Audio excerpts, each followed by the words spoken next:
lukayamba kantela kinsamwe ya lukayambe zibizonza ho mbekuvava kavova yandiye uba una wena meso.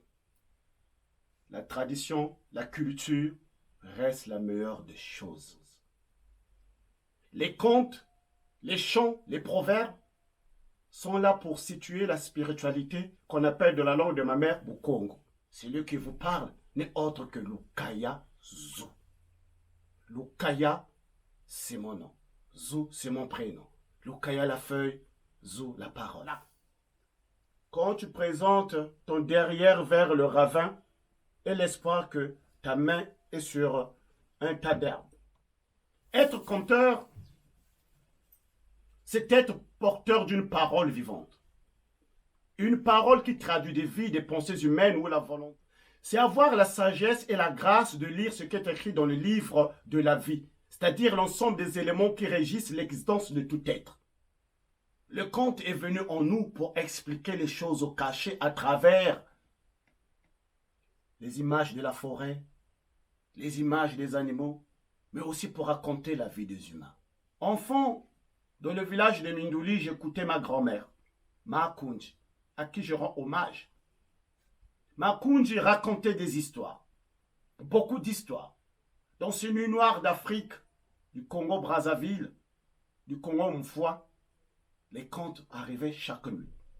À cette époque-là, on n'avait pas la télévision, on n'avait pas le cinéma. Et donc les contes étaient là pour nous éduquer.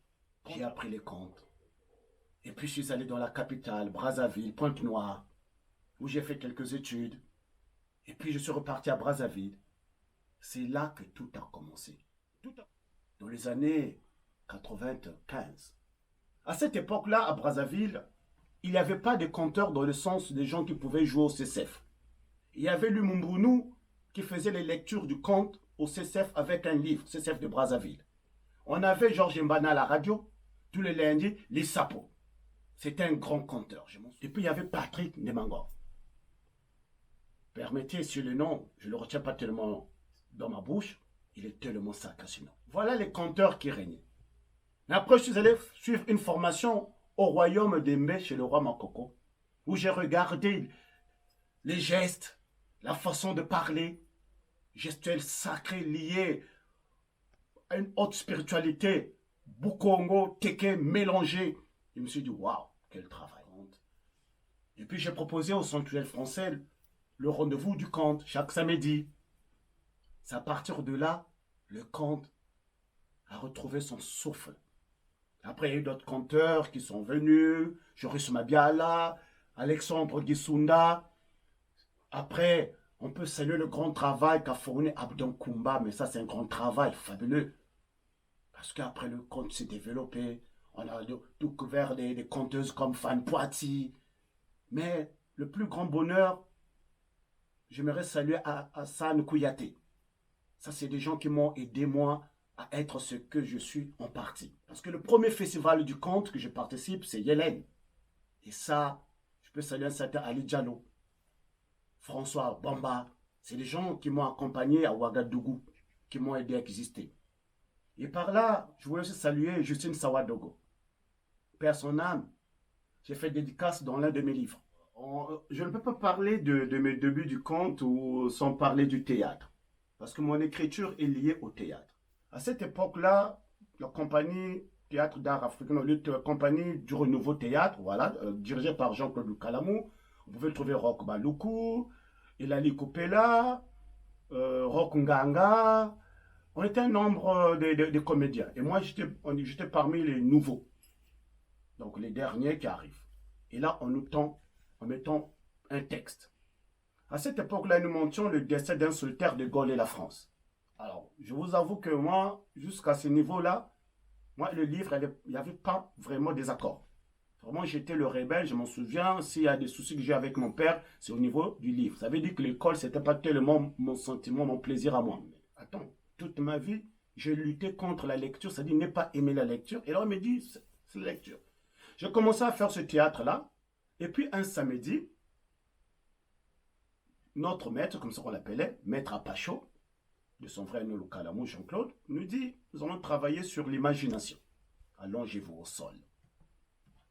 Quand vous allez être allongé, vous allez essayer un peu d'imaginer un monde dans lequel vous allez vous retrouver. On est tous allongés, et puis au bout de 30 minutes, on dit, levez-vous, que chacun de vous m'explique ce qu'il a rêvé.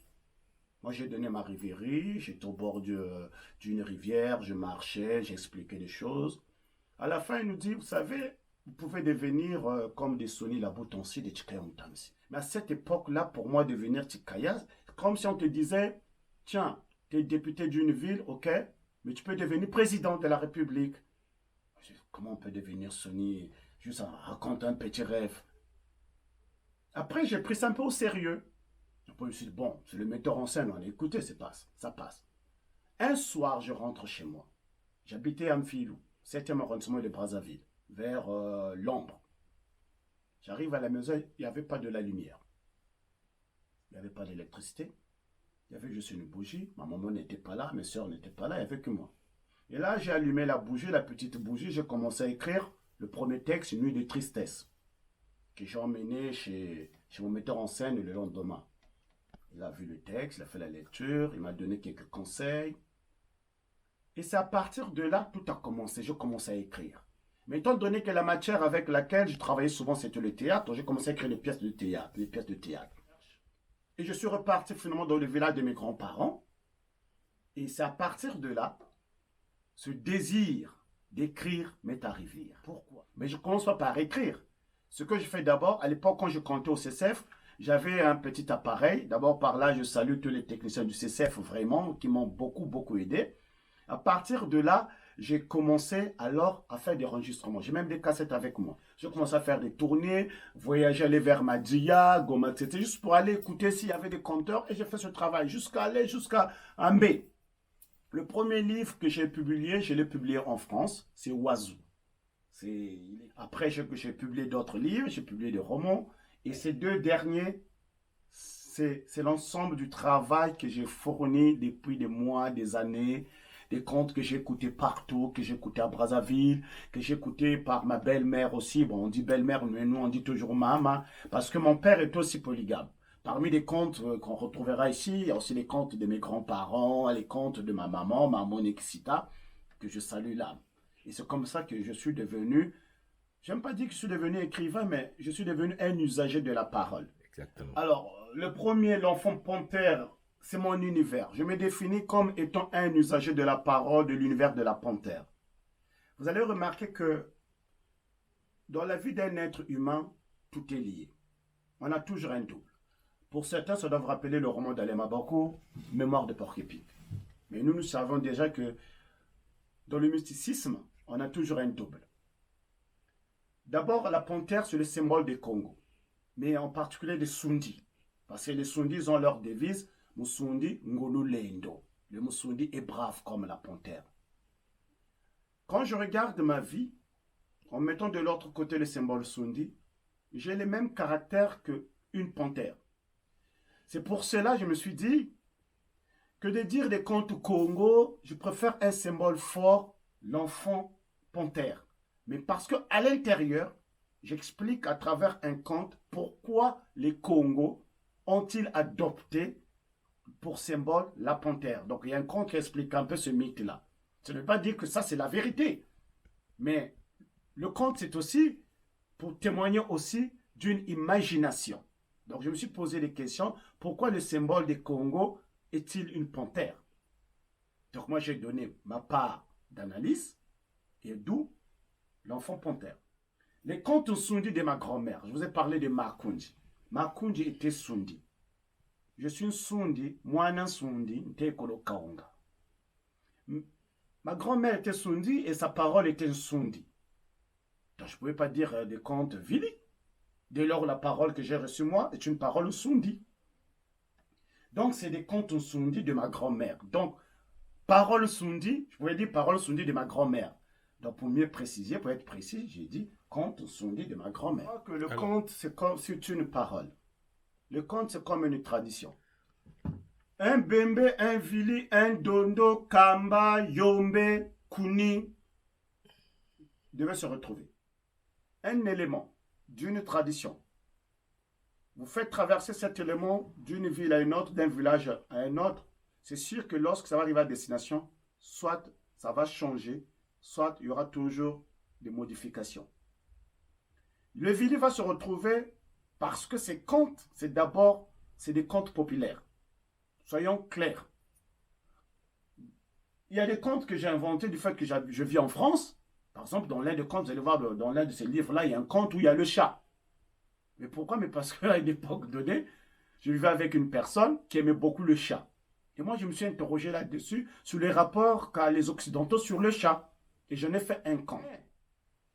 La plupart des contes qui sont là, c'est des contes de mon enfance. Donc, si vous êtes congolais, vous êtes bercé par des contes, sauf peut-être ceux du Nord, ils ne vont pas se retrouver. Parce qu'on a, pour dire la vérité, on n'a pas la même culture. Parce que les Bembe, les Vili, on est tous issus de Makuku, Matatu, Malamba, Congo, les trois piliers Congo. Même si aujourd'hui, les Vili ne se disent pas tellement Congo. Mais quand un Vili parle, certains moments, je peux écouter Boueka Noué, Bouekwa Batele. Donc, on dit un peu de coup. Donc, le Vili peut se retrouver, un Congolais peut se retrouver. Mais j'aimerais pas, bien que le titre, il est Sundi, mais ça ne se limite pas en Sundi. Un enfant français peut se retrouver. Alors, en France, je fais des contes. Quand je fais mes contes, quand je raconte mes histoires, quand je raconte les contes, les enfants se retrouvent. Le conte est universel. Si nous, on peut se retrouver dans les contes, plutôt dans Harry Potter, qui est une écriture occidentale, et pourquoi un petit Mondélé, un petit blanc, ne pourra pas se retrouver dans ces contes? Pourquoi? Les sujets que j'invoque dans les contes sont universels. La justice est universelle. La quête du savoir est universelle. C'est le côté merveilleux du conte qui m'intéresse. C'est le côté, le rêve qui est possible. Voilà pourquoi les gens tombent dans le piège de vouloir octroyer la propriété du conte aux enfants. Mais ce conte vous apprend la tolérance. Ce conte vous apprend le pardon, pas la naïveté, mais le pardon. Ce conte vous enseigne qu'il faut savoir être soi-même, qu'il faut savoir aimer son enfant malgré ses défauts. Il faut savoir aimer son homme malgré ses défauts. Que l'amour est un don, ce n'est pas une obligation. Le conte fait partie du patrimoine traditionnel d'un peuple. Et que nous, les humains, ne sommes pas éternels. Je l'écris parce que je me suis dit, un jour je partirai. Le conte aussi peut partir avec moi. C'est vrai que la parole reste, mais elle reste lorsqu'elle est écrite. Toutes les questions que je me pose de la vie, j'essaie de les faire contenir dans les contes. Par exemple, ce conte de cet enfant, ça vous montre la détermination, l'amitié, l'amour. Je fais signe à l'écologie. Sous cette image du conte, j'essaie de donner, peut-être pas de leçons, parce que je ne suis pas un donneur de leçons. J'essaie d'expliquer au monde, à l'humanité, comment on peut résoudre certains problèmes. Donc, c'est ça en fait. Donc, il y a une part de réalité, il y a une part du fantastique, même du rêve. Mais comme je suis de l'initiation au Congo, donc le côté un peu spirituel, pas le côté religieux. Ah oui, parce qu'il y a une différence entre la religion et la spiritualité. La religion est née de l'homme, la spiritualité est née du divin. Je me suis dit, ce qui compte pour moi, ce n'est pas la maison d'auteur qui m'intéresse, plutôt la maison d'édition. Ce qui m'intéresse, c'est qu'une parole reste immortelle. C'est une douleur chez un auteur de mourir sans être publié. Parce qu'on ne sait pas qu'est-ce qu'on va faire de tes manuscrits. Sony, il a eu la chance. Il y a eu Martin Granel. Vraiment, je salue ce travail-là. Il a eu la chance. Mais est-ce que nous, on aura aussi des Martins comme ça dans la vie? On ne sait pas, peut-être on n'aura pas. Vous voyez? Est-ce que ma fille, mon garçon, va aimer le travail qu'a laissé son père pour publier? On ne sait pas.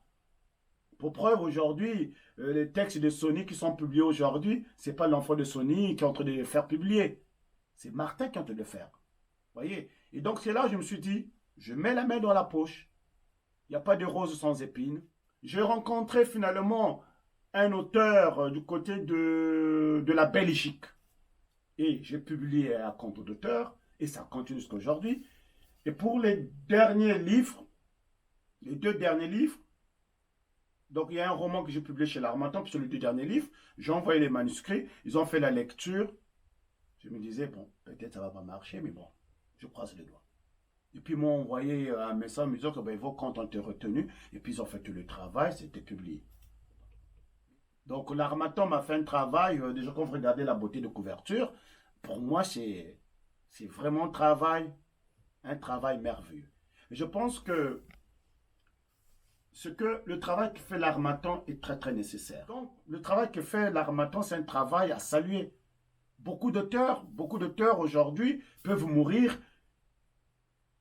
Leur geste littéraire restera parce qu'il y a eu l'Harmattan. Parce qu'il faut le dire, le monde de l'édition est un monde très très compliqué.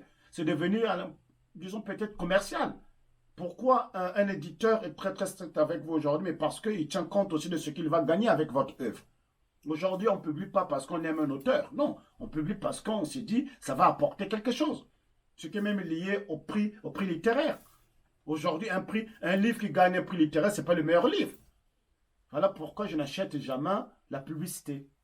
Moi, si un livre gagne un prix littéraire, je ne vais pas l'acheter parce qu'il a gagné un prix littéraire, mais parce que tout simplement j'ai envie de le lire. C'est pour cela. Et donc, avec mon éditeur, non, j'ai des bons rapports.